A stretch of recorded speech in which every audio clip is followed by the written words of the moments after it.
नमस्कार, मैं रवीश कुमार। गजा में बमबारी नहीं हुई। बिना बमबारी की एक रात क्या गुजरी, शांति का दावा किया जाने लगा है। क्या गजा में शांति का दौर लौटने वाला है? यह सवाल इस सवाल से जुड़ा है कि नेतन्याहू का क्या होने वाला है। इसराइल की सेना ने एक वीडियो साझा किया है और कहा है कि इसी के लिए हम 471 दिनों से लड़ रहे थे। इस वीडियो में हमास के कब्जे से छूटकर इसराइल की 3 महिलाओं को इसराइल की सीमा पर आते देखा जा सकता है, जिसके सहारे इसराइल की सेना कह रही है हम इसी के लिए लड़ रहे थे। क्या उसकी सेना भूल गई कि नेतन्याहू ने कहा था हमास के खात्मे तक जंग खत्म नहीं होगी? तब तो नेतन्याहू शेखी बघारा करते थे कि अंतर्राष्ट्रीय अदालत भी इसराइल के हमले को नहीं रोक सकती है। नेतन्याहू के उन बयानों का क्या हुआ? 1 साल से एक छोटे से इलाके में लोगों को घेर कर जहां से उनके भाग निकलने का रास्ता बंद है, वहां अंदर तक घुसकर भी इसराइल की सेना हमास और बंधकों का पता नहीं लगा सकी। जबकि परिवार के लोग यही कहते रहे हमास के साथ डील कीजिए, मगर इसराइल ने डील नहीं होने दी। क्या वाकई यही 1 साल की उसकी उपलब्धि है? हम इसी वीडियो में बात करेंगे कि इसराइल इतनी बड़ी हार का सामना कैसे करेगा, स्कूल की किताबों में अपनी मर्जी का इतिहास लिखकर या दुनिया के सवालों का जवाब देकर। क्या हमास के साथ समझौता हमास को मिटा देने की नीति के ठीक उलट नहीं है? अगर हमास मिट ही गया होता, इतना ही कमजोर हो गया होता, तो क्या हमास इसराइल के सामने आत्मसमर्पण नहीं करता? इसराइल को अदला बदली की शर्त हमास के साथ क्यों स्वीकार करनी पड़ी? इसराइल और हमास की तरफ से बंधकों को रिहा किए जाने की खबरों और तस्वीरों से मीडिया और सोशल मीडिया के पन्ने भर गए हैं। इन सब के बीच अल जजीरा की एक खबर पर मेरी नजर पड़ गई कि पिछले 57 वर्षों में इसराइल ने 10 लाख फिलिस्तीनियों को जेल में डाला है। 10 लाख, और इस वक्त भी 10,000 फिलिस्तीनी इसराइल की जेलों में बंद हैं। क्या ये बंधक नहीं है? हमास ने दावा किया है कि इसराइल की जेलों से 69 फिलिस्तीनी महिलाएं और 21 नाबालिग लड़के छोड़े गए हैं। इनमें से कुछ 12 साल के भी हैं। ये सभी वेस्ट बैंक और जेरूसलम के हैं। ऐसा नहीं है कि इनकी बात नहीं हो रही है, लेकिन इसराइल के बंधकों की तुलना में बहुत कम हो रही है। मीडिया का सारा फोकस उन 3 महिलाओं पर है जिन्हें हमास ने छोड़ा है। हमास ने जैसे ही रोमी गोनेन, डोरेन स्टाइनब्रेकर और एमिली दमारी को छोड़ा, उनकी तस्वीरों से दुनिया भर के अखबार भर गए। जिस अंदाज में तीनों बाहर आई हैं, उनकी सेहत के बारे में बात हो रही है कि 471 दिनों तक बंधक में रहने के बाद भी एकदम ठीक ठाक हैं। इन तीनों की तस्वीरों को लेकर बहुत बातें हो रही हैं। इनके कपड़े, बंधे हुए बालों को लेकर बातें हो रही हैं। कितनी जल्दी इनकी मुस्कुराती या सामान्य तस्वीरों के नाम पर 471 दिनों की दहशत को इनके जीवन से माइनस कर दिया गया है। अभी इन तीनों के बयान नहीं आए हैं और ना ही इन्होंने बताया है कि हमास ने इन्हें किस ख्याल के साथ रखा था, इन तक खाना कैसे पहुंच रहा था, इलाज कैसे पहुंच रहा था। इन लोगों ने हमास की दुनिया को किस नज़र से देखा? जब गजा पर बम बरस रहे थे, तब क्या इन्हें लगा कि जिंदा बचना मुश्किल है? क्या इन्हें नेतन्याहू पर भरोसा था कि उनके नेतृत्व में इसराइल के सैनिक उन जगहों तक पहुंच जाएंगे जहां पर इन्हें बंधक बनाकर रखा गया है? पहले चरण में कुल 33 बंधकों को रिहा किया जाना है। इन तस्वीरों से कई सवालों के जवाब नहीं मिलते हैं। इस सवाल के जवाब भी नहीं मिलते कि इतनी बमबारी के बाद, भूखमरी के बाद हमास ने इन बंधकों को नुकसान तक नहीं पहुंचाया। ऐसा कैसे हुआ? 1 साल तक गजा पर दिन रात बम गिरते रहे, पीने का पानी नहीं था, खाने के लिए रोटी नहीं थी, इलाज के लिए दवा नहीं थी, बच्चे मर रहे थे, तब भी हमास ने इन्हें कोई नुकसान नहीं पहुंचाया। हमास के सबसे बड़े नेता याह्या सिनवार को मार दिया गया। इसराइल इसे अपनी बड़ी कामयाबी बताता रहा, लेकिन इसके बाद भी हमास ने इन बंधकों का कोई नुकसान नहीं किया। कुछ बंधकों की मौत की खबरें आई हैं, मगर इसकी पुष्टि अभी नहीं हुई है कि उन्हें हमास ने मारा या दूसरे कारणों से उनकी मौत हुई। इन्हीं बंधकों के कारण हमास इसराइल से बातचीत कर पाया है। अगर हमास को बंधकों की हत्या करनी होती तो फिर वो उन्हें लेकर ही क्यों आता? लाने के बाद उन्हें सुरक्षित और ठीक सेहत में क्यों रखता? क्या आप यह बात समझ पा रहे हैं कि नेतन्याहू की सेना जमीन से हमला कर रही थी, आसमान से बम गिरा रही थी, तब भी हमास इन बंधकों का पोषण कर रहा था, नुकसान नहीं पहुंचा रहा था। जिस गजा के मिट जाने की नौबत आ गई, अस्पताल से लेकर कोई ठिकाना सुरक्षित नहीं बचा, वहां से हमास के कब्जे से ये बंधक सुरक्षित बाहर आ रहे हैं। क्या दुनिया को जो बताया जा रहा है वही सच है या कुछ और है जिसे हम कभी नहीं जान पाएंगे?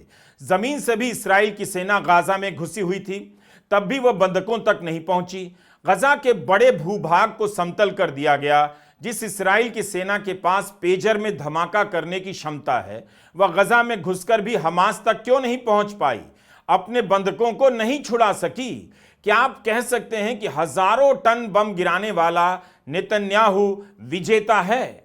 क्या आपने ऐसी किसी सेना की कहानी सुनी है जो 1 साल तक एक तरफा बम गिराती रही, एक ऐसी जगह पर बमबारी करती रही जहां से भागने का कोई रास्ता नहीं था, फिर भी वह सेना हार गई? उसे उस हमास से समझौता करना पड़ा जिसे मिटा देने तक नेतन्याहू ने युद्ध करने का ऐलान किया था। आज दुनिया के सामने यही तस्वीर है कि हमास के बंदूकधारी 3 महिलाओं को अपने कब्जे से रिहा कर रहे हैं। गजा में केवल गजा के मकानों के मलबे नहीं, इसराइल की सेना का दंभ भी उन्हीं मलबों के ढेर में पड़ा मिल जाएगा। यह बात इसराइल को अच्छी तरह मालूम है। उसकी झुंझलाहट नजर आती है जब वो कहता है कि कुछ ही दिनों के लिए युद्ध विराम के लिए हामी भरी गई है। समझौते के बाद नेतन्याहू जश्न नहीं मना रहे, बल्कि यही कह रहे हैं कि अगर हमें मजबूर किया गया तो अमेरिका के ही सपोर्ट से हम दोबारा युद्ध करेंगे।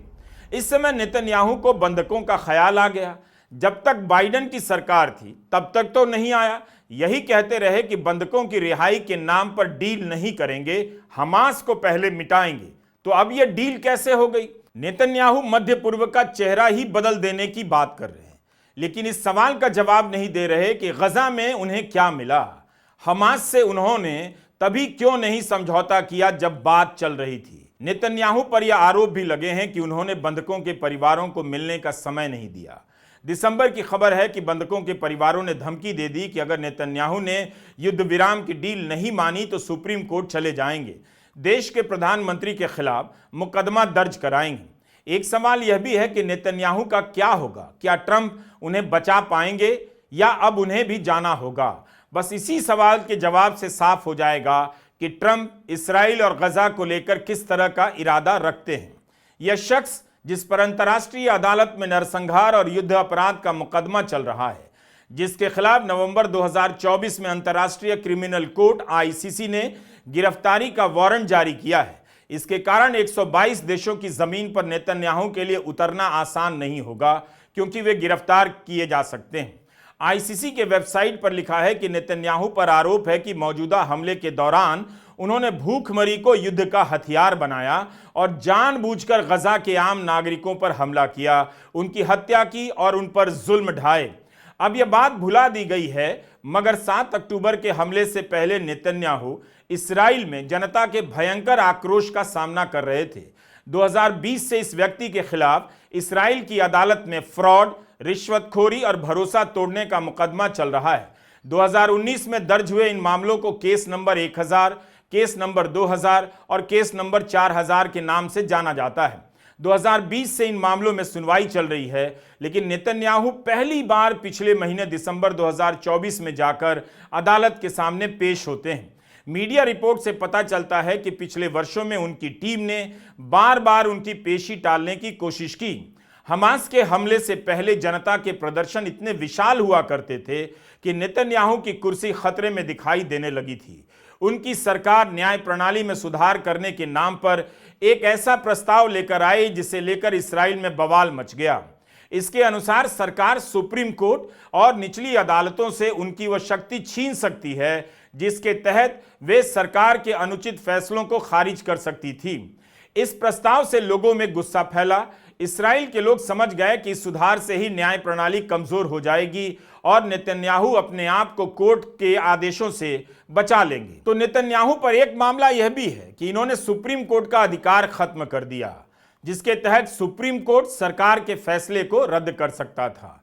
गजा पर हमले के कारण ये सभी मामले बंद नहीं हुए हैं, लेकिन बमबारी के शोर में इनकी चर्चा पीछे चली गई थी। Perhaps most beautiful of all, this week we achieved an epic ceasefire agreement as a first step toward lasting peace in the Middle East. And this agreement could only have happened as a result of our historic victory in November. That was some victory. Was that great? But I'm glad to report that the first hostages have just been released.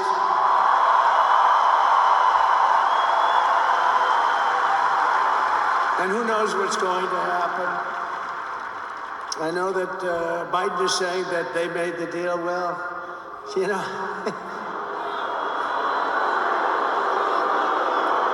I mean, that deal should have been, first of all, it would have never happened if I were president. Would have never happened. There was not even a thought of it. Iran was broke. They had no money for Hezbollah. They had no money for Hamas. They had no money. They were broke, totally broke, and they would have never done anything. But they did it, you know. I like to think back to the past. I said, if only the election weren't rigged, all the things that would have happened that would have been so good, but it was. We're not going to let that happen again. I said, I got to get myself a negotiator. We have to get a good negotiator. A lot of guys are knowledgeable, but they can't negotiate. They don't have the personality or whatever. And Steve does, and Steve's a great negotiator, very successful guy. But he's our new special envoy to the Middle East for helping reach this great breakthrough, and really couldn't have been done without Steve. Where is Steve Witkoff? Is he around here someplace? Because he was so great. There he is. Hello, Steve. Thank you, Steve. Thank you, Steve. Trump Netanyahu को बचाते हैं या उन्हें बाहर जाने का रास्ता दिखाते हैं? अगर ऐसा हो गया तो क्या नेतन्याहू तक ही सब कुछ सीमित रहेगा या गजा को लेकर इस्राएल और अमेरिका की नीति में बुनियादी बदलाव आएगा? गजा और फिलिस्तीन को लेकर ट्रंप की नीति के मामले में हड़बड़ी करने की जरूरत नहीं। अमेरिका हमेशा ही इस्राएल के साथ रहा है, आगे भी रहेगा। ट्रंप ने यह नहीं कहा कि इस्राएल ने नरसंहार किया है। उन्होंने इस्राएल के युद्ध अपराध को लेकर भी कुछ नहीं कहा है।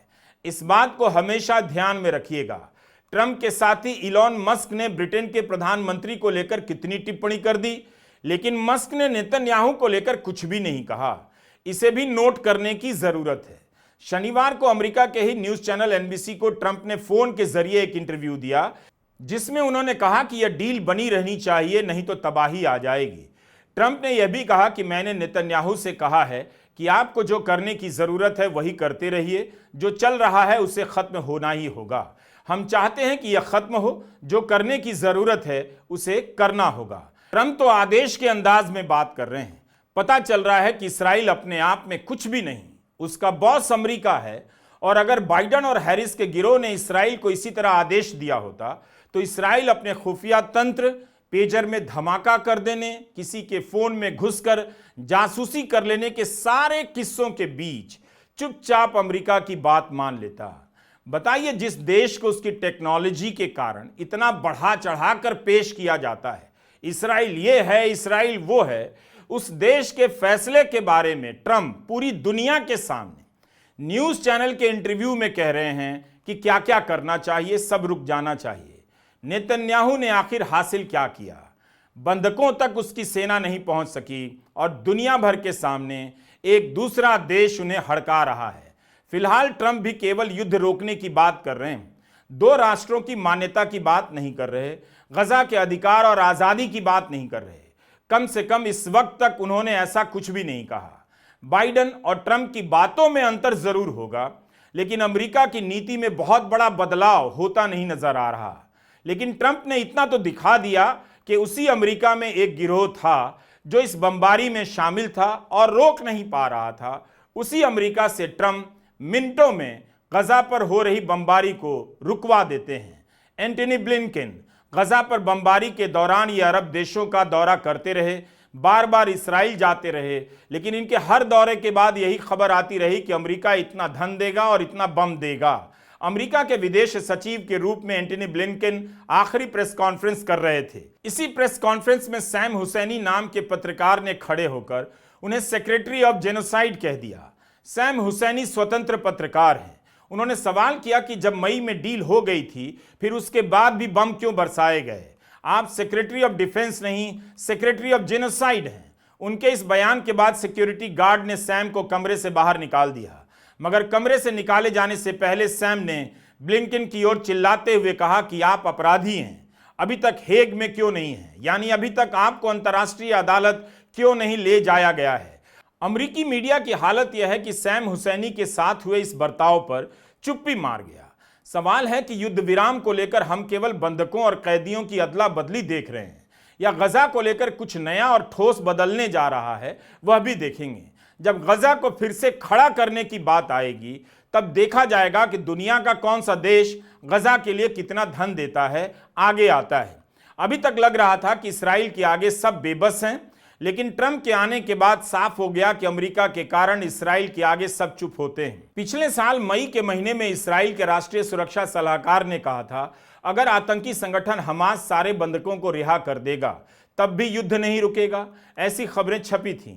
क्या ट्रंप ने इन सब को हड़का कर चुप करा दिया है कि सब युद्ध विराम के लिए राजी हो गए, या कोई दिखावे की रणनीति बनी है? किसी ने लिखा है कि जब भी अमेरिका में राष्ट्रपति शपथ लेते हैं, गजा पर इस्राइल का हमला रोक दिया जाता है। अमेरिकी टीवी चैनल एनबीसी में शांटाल दा सिल्वा की रिपोर्ट है। लिखा है कि नेतन्याहू ने मध्यस्थता के लिए फोन कर पहले ट्रंप का शुक्रिया अदा किया, उसके बाद बाइडन को फोन किया। नेतन्याहू के प्रवक्ता ने मीडिया से कहा है कि मई के बाद से हमास बदल गया। सिनवार की मौत का असर हुआ, हमास कमजोर हो गया, उसके नेता मारे गए और हथियार खत्म होने लगे। अमेरिकी सुरक्षा प्रवक्ता जॉन कर्बी ने भी एनबीसी से कहा है, हमास के कमजोर हो जाने के कारण डील हुई। यह सफाई बेहद कमजोर है, बल्कि झूठ भी है। आखिर कब आपको लगा कि अमेरिका और इस्राइल की साझा ताकत के आगे हमास कमजोर नहीं था? क्या अब दुनिया को यह भी यकीन करना होगा कि हमास कभी इस्राइल और अमेरिका के आगे बहुत मजबूत था? जुलाई में इस्माइल हनिया की हत्या होती है, अक्टूबर में हमास के सबसे मजबूत नेता याहिया सिनावर की हत्या होती है। उसके बाद 3.5 महीने लगे अमेरिका और इस्राइल को हमास को कमजोर करने में। यह कमजोर होना हुआ या दुनिया को बुद्धू बनाना हुआ? अगर अमेरिका की यह लाइन है कि हमास के कमजोर होने के कारण यह डील हुई है, तो पता चलता है कि असलियत में कौन कमजोर हुआ है। इस्राइल के हमले को लेकर अमेरिकी मीडिया ने अपना भरोसा गंवा दिया है, तो दूसरी तरफ इस्राइल ने गजा के भीतर कभी मीडिया को जाने ही नहीं दिया। अमेरिका में इस बात की भी चर्चा चल रही है कि बाइडन ने अमेरिका में चीन के कारण टिकटॉक को बैन नहीं किया था, बल्कि जनता तक गजा की सही तस्वीर ना पहुंचे इसलिए बैन कर दिया था। 471 दिनों के बाद रोमी गोनेन रिहा हुई हैं। 24 वर्ष की रोमी अक्टूबर 2023 में नोवा फेस्टिवल में भाग लेने गईं। रोमी और एमिली दमारी को एक ही जगह से अगवा किया गया। रोमी के बारे में मीडिया रिपोर्ट में पढ़ने को मिला कि वे डांसर हैं। 12 साल उन्होंने डांस की पढ़ाई की, कोरियोग्राफर का करियर अपनाया। नोवा फेस्टिवल रेगिस्तान में हो रहा था, इसलिए छिपने की जगह नहीं थी। फिर भी रोमी और उनके दोस्त अगवा होने से पहले कई घंटे तक हमास के लड़ाकों से छिपते रहे। जिस समय वे अगवा हुई, रोमी अपने परिवार से फोन पर बात कर रही थी। गोनेन कह रही थी कि मैं आज मरने वाली हूं, भागने की कोशिश कर रही थी जब पकड़ी गईं। उनके परिवार ने फोन पर आखिरी आवाज हमास के लड़ाके की सुनी, जिसने कहा कि यह जिंदा है, इसे ले चलो। बाद में गोनेन का फोन गजा तक ट्रेस किया गया। एमिली दमारी 28 साल की दमारी ब्रिटिश इस्राएली नागरिक हैं। वे भी उसी इलाके में हमास की गिरफ्त में आई जहां से रोमी अगवा की गईं। हमले के दौरान एमिली के हाथ पर गोली लगी। रिहाई के बाद उनकी जो तस्वीरें आई हैं उनमें देखा जा सकता है कि उनकी दोनों उंगलियां अब नहीं हैं। हमले के समय उनके कुत्ते को भी गोली मार दी गई। जिस दिन एमिली बंधक बनाई गई उसी दिन एमिली की मां भी हमले की चपेट में आ गई। वे अपने घर के सेफ रूम में घुस गईं और हमास की गोली दरवाजे के हैंडल पर इस तरह लगी कि दरवाजा खुल नहीं पाया। मैंडी बच गईं। आखिरी बार एमिली ने अपनी मां को दिल का इमोजी भेजा, उसके बाद दोनों की बात नहीं हुई। आज इस्राएल की सेना ने उनके मिलने का फोटो साझा किया है, लेकिन आप उनके बारे में कम जानते हैं या नहीं जानते हैं जिन्हें इस्राएल ने रिहा किया है। ट्विटर पर फिलिस्तीनी नेता खालिदा जर्रार की तस्वीरें वायरल हैं। 62 वर्षीय खालिदा दिसंबर 2023 से इस्राएल की जेलों में बंद थीं। उन्हें प्रशासनिक हिरासत के नाम पर जेल में रखा गया। इसके तहत इस्राएल किसी को भी बिना आरोप और बिना ट्रायल के अपनी जेलों में बंद कर सकता है। पिछले 6 महीने से वे एकांत कारावास की सजा भोग रही थीं। खालिदा पहले भी कई बार गिरफ्तार हो चुकी हैं, मगर इस बार की सजा सबसे कठोर रही। जिन वर्षों में खालिदा जेल की सलाखों के पीछे थीं, उनके पिता, बेटी और भतीजी की मौत हो गई। इस्राएल ने उन्हें उनके अंतिम संस्कार में जाने की अनुमति नहीं दी। उनके परिवार का कहना है कि हमास के हमले के बाद से खालिदा को मेडिकल सुविधा देनी बंद कर दी गई। दावा किया जाता है कि सभी फिलिस्तीनी कैदियों के साथ ऐसा ही बर्ताव हुआ है। खालिदा की जो तस्वीरें ट्विटर पर वायरल हो रही हैं, उन्हें देखकर जानकार कह रहे हैं खालिदा बेहद कमजोर दिखाई दे रही हैं और यह जेल में देखभाल ना होने के कारण हुआ है। क्या इसराइल से सवाल किया जाएगा कि खालिदा जर्रार को सही इलाज क्यों नहीं मिला? आखिर किस आधार पर उन्हें जेलों में बंद रखा गया जो अब छोड़ा गया है? इसराइल अपनी मर्जी से फिलिस्तीन के लोगों को जेलों में बंद कर देता है और हम उन्हें बंधक नहीं कहते। खबरों में पढ़ने को मिला कि इसराइल ने वेस्ट बैंक में उन घरों पर पहरा बिठा दिया जिन घरों में उसकी जेलों से रिहा होकर फिलिस्तीनी नागरिक पहुंचने वाले थे। इसराइल चाहता है कि कोई जश्न ना मनाए। वह नहीं चाहता कि उसकी हार का वीडियो इंस्टाग्राम पर वायरल हो। आपको दुनिया भर का मीडिया दिन रात इन नेताओं के शक्तिशाली होने की महिमा सुनाता है, पावर और सुपर पावर का तिलिस्म पैदा करता है और आप पर एक कल्पना लाद देता है कि नेता ग्लोबल होना चाहिए और पावरफुल होना चाहिए। कभी सोचिएगा कि मीडिया क्यों ताकत पर जोर देता है? आप क्यों ताकत पर जोर देते हैं? ये वही नेता हैं जो मानवता को अपनी ताकत से रौंद डालते हैं। आप कुछ नहीं कर पाते। इन्हें इनकी ताकत से मत आंकिए। देखिए कि इनमें सवालों का सामना करने की कितनी हिम्मत है। नेतन्याहू को अपना दोस्त कहने वाले नेता से भी पूछिएगा कि बीबी इतने बम गिराकर अपने बंधकों को क्यों नहीं छुड़ा सके। गजा से आने वाली खबरों और तस्वीरों को देखकर यकीन नहीं होता कि क्या सब कुछ इतना आसान था। एक बात और एक रात में समझौता हो गया और दोनों तरफ से बंधक रिहा किए जाने लगे। नेतन्याहू ने अपने मुल्क की छवि दांव पर लगा दी है। गजा के लोगों ने अपनी जिंदगी दांव पर लगा दी। हिंसा से समाधान नहीं निकलेगा, एक बार फिर से साबित हो गया। नमस्कार, मैं रवीश कुमार।